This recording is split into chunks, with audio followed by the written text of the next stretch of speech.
Hər vaxtınız xeyir, hər birinizi Qadın kanalında xoş gördük. Bugün sizinlə bərabər belə bir çələng hazırlayacağıq. Bu çələngin hazırlanma qaydasını öyrənəcəyik. Çələngin hazırlanması üçün bizə nə lazımdır? Ən əsas belə bir sim, leska yəni ki, sonra belə bir rulon yarpaqlar satırlar, süni yarpaqlar təbii ki. Bunu da bu istənilən formaya salmaq mümkündür əlinizlə, gördüyünüz kimi. Bu olmasa da olar, bunu hər hansı bir digər süni yarpaqlarla əvəz edə bilərsiniz, hətta təbii yarpaqlarla da əvəz edə bilərsiniz.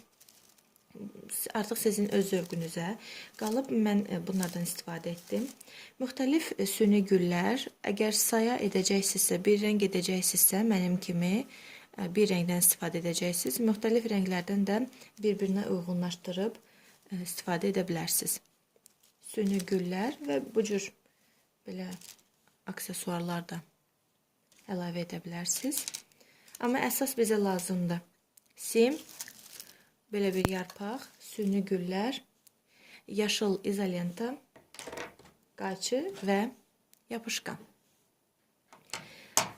Və hazırlanması üçün bizə ölçünü bilmək lazımdır. Əgər ölçünü santimetrlə dəqiq bilirsinizsə, təbii ki, o ölçüdə də, o diametrdə də dairə hazırlayacaqsınız simdən. Əgər bilmirsinizsə, internetdən nümunə götürə bilərsiniz.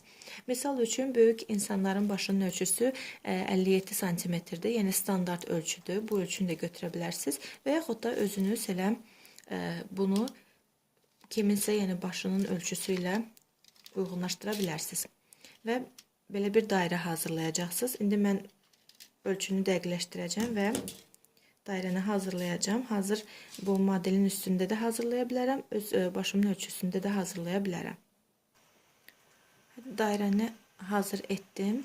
Kamerada göstərmək istəyirəm sizə ki, burada deməli bir neçə sıra getmişəm mən. Simlər nəzik olduğu üçün biraz kadrda aydın görünmür. Bir neçə sıra gördüyünüz kimi etmişəm ki, nisbətən qalın olsun. Bir sıra getsə də əgər çox nazik olacaq. Yəni onu da nəzərə alın hazırlayarkən. Və sonra indi biz bu leskanı, milin kənarlarını yaşıl rəngə dırnaq arası boyayacağıq. Yəni yaşıl rəngdə izolentadan istifadə edəcəyik. Onu bir növ çələngi elə bir ki, budaq formasını təbii görkəmi vermək üçün, yəni yaşıl rəngdə. Qeyd edim ki, bu izolentanı mən almışam, amma bu yapışqan deyil. Ona görə də mən yapışqandan istifadə edəcəm.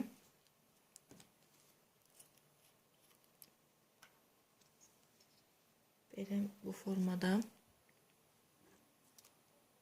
Əgər sizdə yapışqan varsa və yaxud da yaşıl rəngdən izolenta tapmışsınızsa, onda rahatca o izolentadan istifadə edə bilərsiniz. Yəni burada yapışqan önəmli rol oynamır. Qeyd edim ki, çox uzun olanda biraz onu dolamaq çətin olur. Ona görə də mən onu kəsirəm və bu qayda ilə bunu belə möftilə simə dolayıram.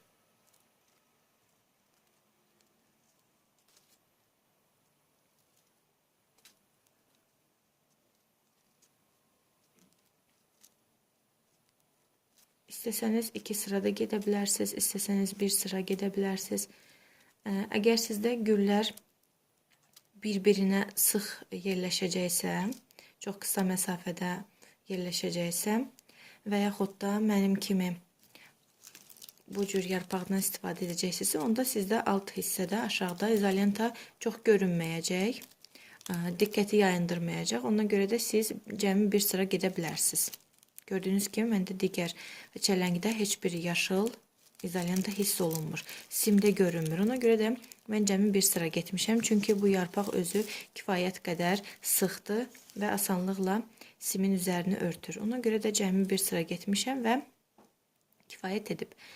Və bu qayda ilə bütün bu naqili simi dairə boyu yaşıl izolenta ilə belə bağlayacağım.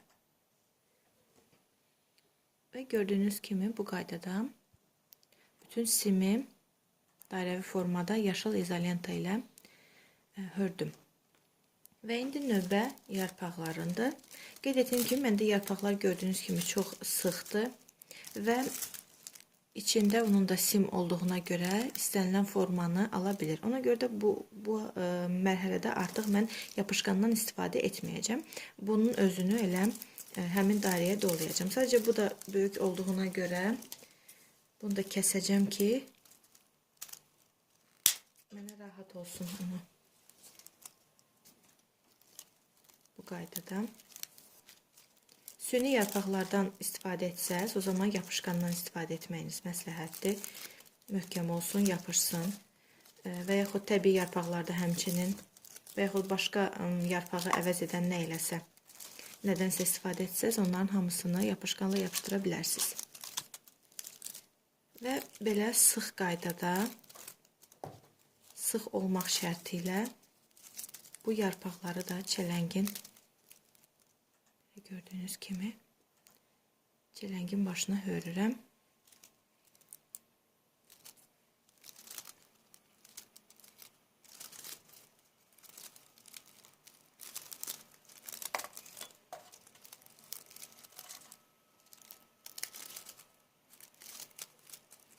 Və bütünlüklə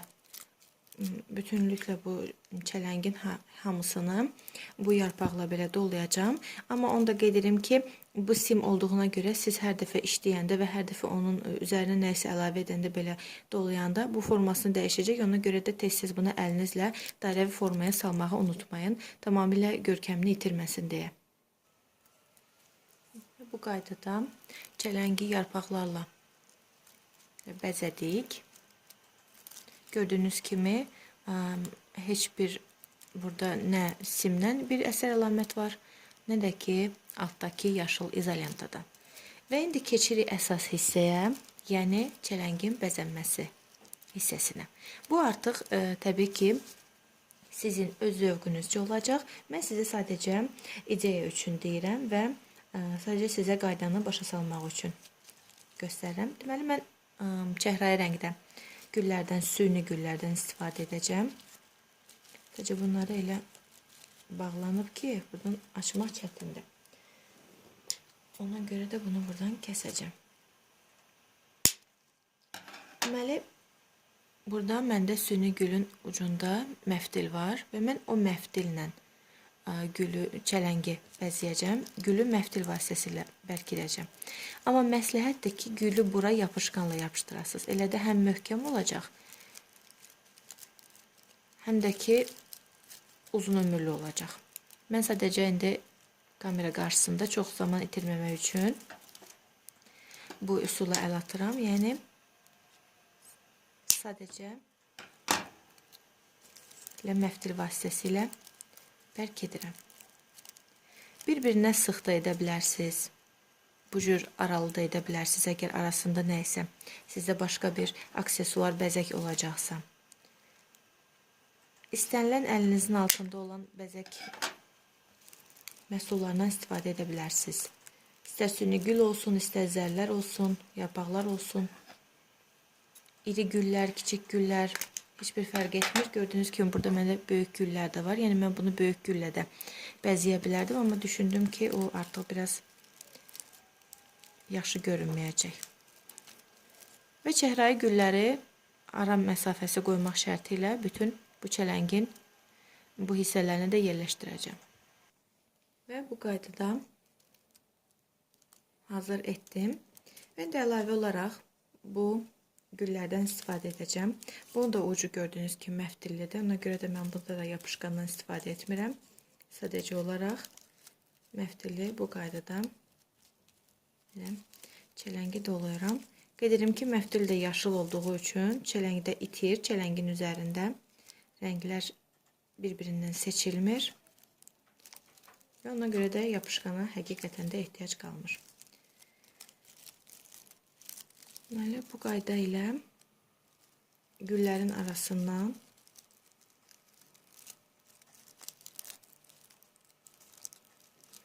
keçirdirəm.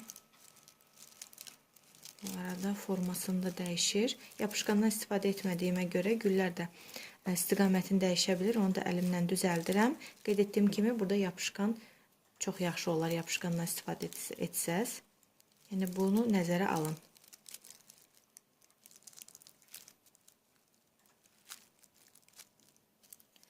Və bu ağları da hamısını bu güllərin arasında yerləşdirirəm. Və ağları da keçirdikdən sonra belə bir çələng əmələ gəldi. Mən çələngi burada bitirirəm, yəni artıq bəzəmirəm və ehtiyac da görmürəm. Siz təbii ki, öz zövqünüzə görə bəzəyəcəksiniz və işin sonunda mütləq çələngi dairə formasına gətirməyi unutmayın.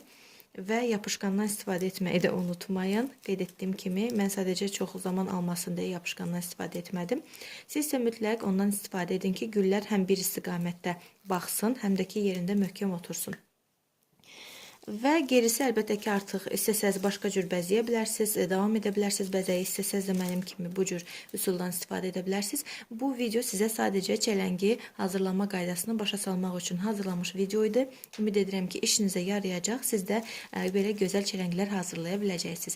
Videomuzdan razı qaldınızsa, o zaman bəyənməyi unutmayın və kanalımıza abunə olun ki, növbəti videolardan dərhal xəbərdar ola biləsiniz. Gələn videolarda görüşmək ümidi ilə hələlik.